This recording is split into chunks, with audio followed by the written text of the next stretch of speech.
So, just to give you a sense for what's happened, this all began in 2020. In the last 5 years, hundreds of victims have come forward.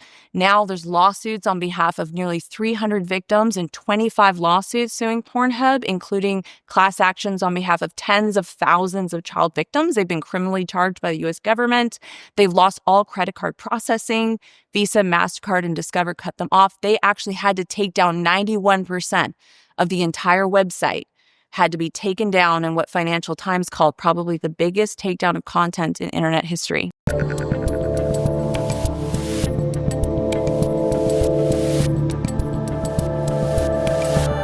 All right, so we are here at the ARC conference, and I've been talking to all sorts of political leaders and thinkers and philosophers and all of those types about the civilizational struggle that we're in. You come at it from a slightly different place, from really focusing on human trafficking and pornography, but that fits within this civilizational struggle that we're going through. So I guess first, how did you get involved in all of that? And then we'll in the context, yeah, sure. In the context of now 18 years in the fight against sex trafficking, about 5 years ago, I was investigating the intersection between what I call the big porn industry and sex trafficking and child sexual abuse, and was paying attention to the headlines and heard some really horrific stories of child abuse that was taking place on Pornhub. It was being monetized and globally distributed, and specifically the case of a 15-year-old girl from Florida who was missing for an entire year, and she was finally found when her distraught mother was tipped off by a Pornhub user that he recognized her daughter on the site. And she was found in 58 videos being raped for profit on Pornhub. And so in the context of my work, I asked a question.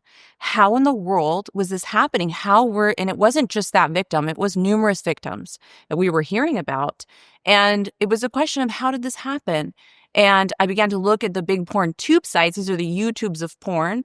I tested the upload system by, recording the rug and in my room and the keyboard and uploaded, and found out that they were not verifying age or consent. So anybody anywhere in the world could upload a sex video to Pornhub in under 10 minutes. Only an email address was required. No ID. So literally no controls. So a 15-year-old kid themselves could be uploading this. Absolutely. Yeah. And they were. Now, I assume that's against whatever their terms of service might be, but that doesn't stop anyone. It was just a show, right? It was the fine print terms of service, check a box here, but it was a free-for-all. And that's how the site actually became infested with videos of real sexual crime. And I felt like we need to sound the alarm on this, because it was Pornhub, but it was also its sister sites that were owned by the same parent company. These are some of the most popular porn tube sites in the world are owned by this company: RedTube, GayTube, YouPorn, XTube, ExtremeTube, on and on and on. And these sites are infested with real sexual crime. And so we had to really sound the alarm on what was going on. So as you guys uncover some of this stuff, what is the response from PornTube and the parent company as it relates to, putting aside what someone might feel about porn in general, which I would like to discuss with you, as it relates to child porn? I mean, I don't know any sane person that thinks that is okay, so. Right. Well, they were kind of deflecting. So as all this was coming to light, there was some traction, a lot of traction around, calling them out for what was happening. I was able to start a petition that started to go viral. We got, 2.3 million signatures from every country in the world. And as this was happening, victims were coming forward on a regular basis, and whistleblowers from inside the company were coming forward to reveal the inner workings of how this all happened. The media started to pay attention. Hundreds of articles began to be written about this, and their response, instead of to recognize that there was a serious problem, was to try to deflect, was try to do crazy PR stunts to try to take the attention away from what was actually going on. But we kept at it, and happy to say that we've made a lot of progress in holding them accountable for the mass distribution of sexual crime. So, just to give you a sense for what's happened, this all began in 2020. In the last 5 years, hundreds of victims have come forward. Now there's lawsuits on behalf of nearly 300 victims and 25 lawsuits suing Pornhub, including class actions on behalf of tens of thousands of child victims. They've been criminally charged by the U.S. government. They've lost all credit card processing. Visa, MasterCard, and Discover cut them off. They actually had to take down 91% of the entire website. had to be taken down in what Financial Times called probably the biggest takedown of content in internet history. Wow. So 91% of the content 91%. was underage? It was unverified. So Yeah. they had no idea whether this was a 16-year-old or an 18-year-old, whether it was rough sex or rape, whether it was consensually recorded and non-consensually uploaded.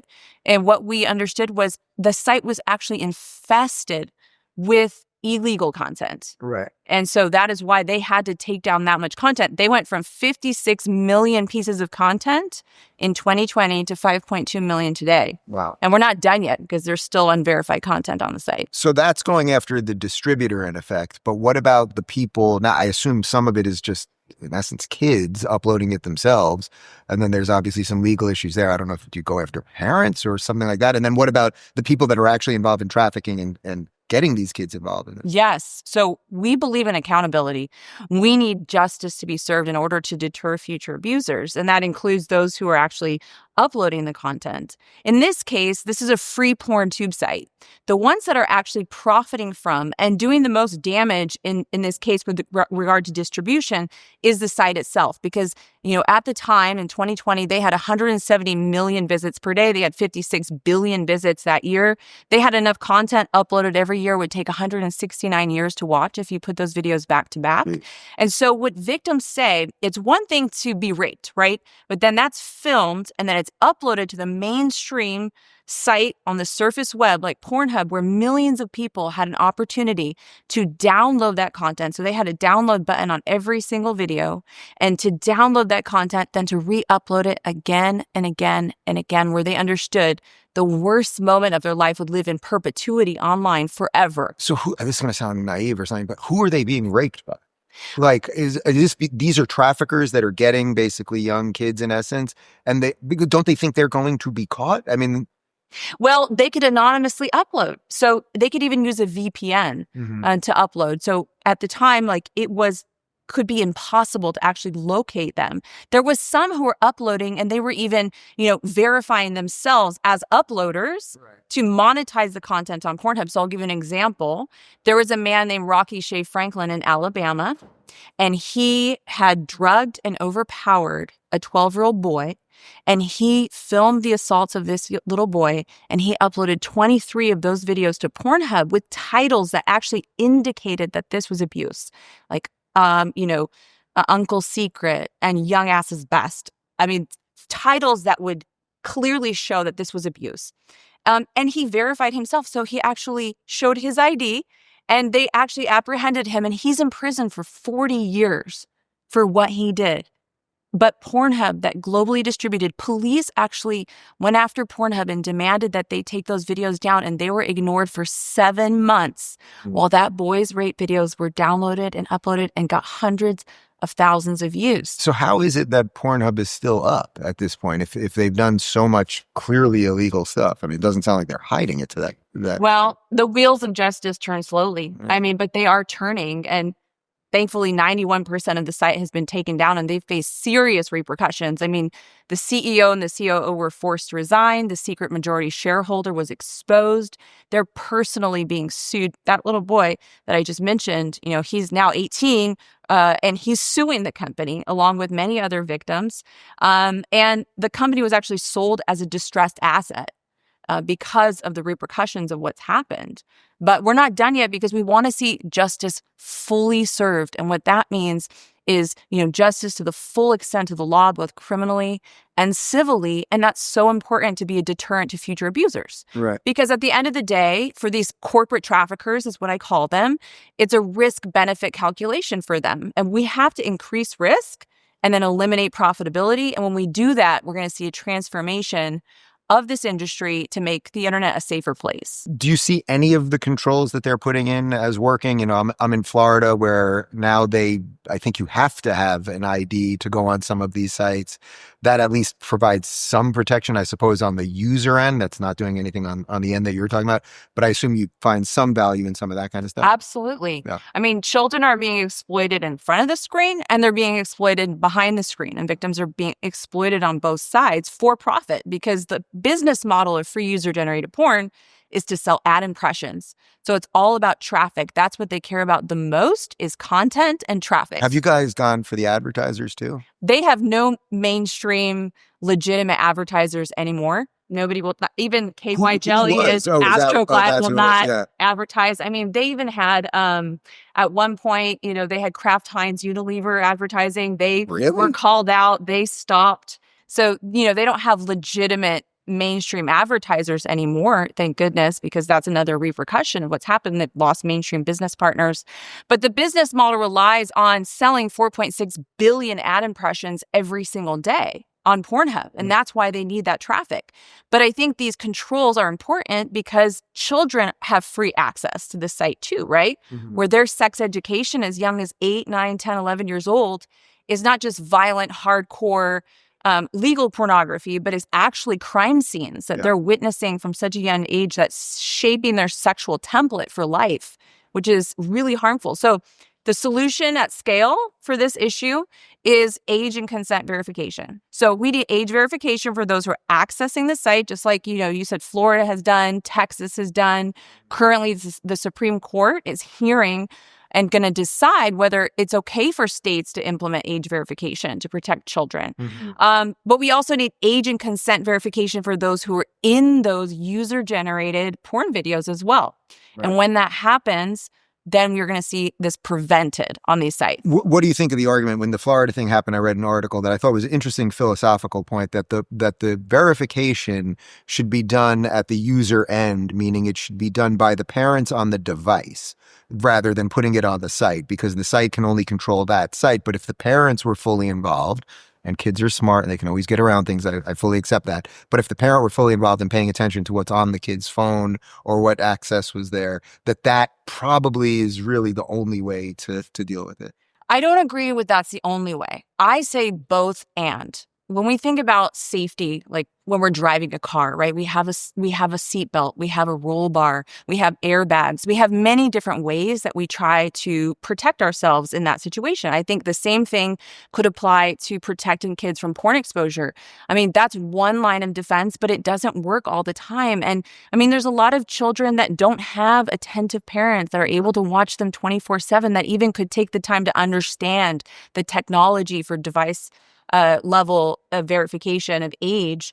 And again, kids are smart. They can get around that. So I think we need that, but we also need age verification at the site level, third-party age verification, because I would never want anybody to hand over an ID to a porn site like Pornhub. Right, so that the article that I read was basically arguing that then, okay, congratulations, you've just handed them your ID. Well, we have third-party, so right. I think that fear is based on a misconception about how this could actually happen and what technology we have available to safely, with respect to privacy, be able to verify age on a site like that. So we have third-party companies. I mean, one of them is called Yoti.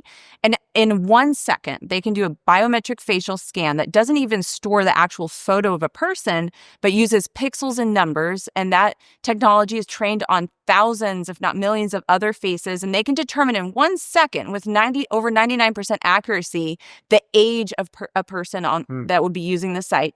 They can store that as a token, and that could be used on multiple adult sites. And so, we have ability like that to be able to age verify. And it's not a huge inconvenience for an adult to go through that in order to protect countless children from exposure to this kind of content. So in your vision of a future that would, let's say, make sense through the lens that you're talking about this, you'd have the processes like you just described on both ends, meaning the user end and the corporate end, or whatever you want to call that. And then basically you're okay with pornography existing. Yeah. I mean, look, when it's legal and it's consensual, really, truly consensual. For me, that's none of my business. My work is to protect children from access and to protect victims and children from being exploited in that content. In the United States, pornography, if it's done that way, is legal, right? And it's constitutionally protected. So, for me, that's none of my business. To each his own in that regard. But we need to, for sure, draw the red line, ensuring the best safeguards that we possibly can to ensure that children are not being exposed to this content. Is the biggest hurdle you have to face that nobody wants to talk about this because it's kind of embarrassing and weird and sex is uncomfortable to talk about and everything else? It's one of them. I mean, people are uncomfortable talking about porn and talking about rape and trafficking and child abuse and all of these things. And I think that that does allow this to continue kind of hidden in the shadows. I mean, that's why Pornhub was purchased for $2,750 in 2007 is when it launched online. By 2020, it was the 5th most visited website in the world. And this entire time, victims were being exploited for profit. It was hidden in plain sight.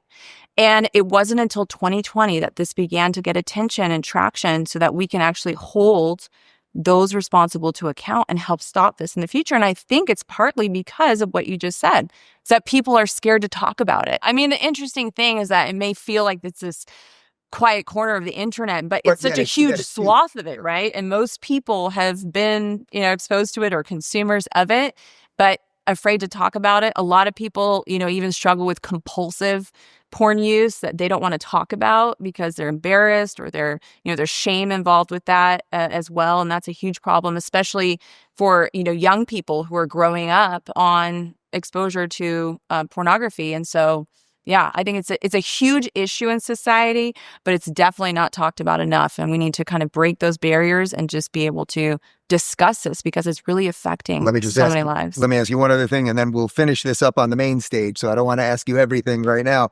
But do you see a difference in attitudes as it relates to some of these controls when it comes to America versus Europe? Interesting. I mean, there's a movement. I feel like there's a movement now that it's not just in the United States, but we've seen it in Canada and the UK, and I've seen it across Europe for specifically protecting kids from accessing this content. Unfortunately, I haven't also seen the same passion for implementing the controls we need for those who are in the videos. I don't think people quite understand the dangers of user-generated pornographic content where these sites are getting infested with illegal content. But I think we'll get there, but at least it's a start. I see a huge, 17 states in the United States have implemented age verification for users. We're seeing that push in the UK. We're seeing it in Germany and France and Canada. So I think that there's this kind of global movement to understand the harms and try to protect against it. We will continue this on the main stage shortly. If you're looking for an unfiltered lens into the world of tomorrow, go check out our tech playlist. And if you want to watch full interviews on a wide variety of topics, watch our full episode playlist, all right over here. And to get notified of all future videos, be sure to subscribe and click the notification bell.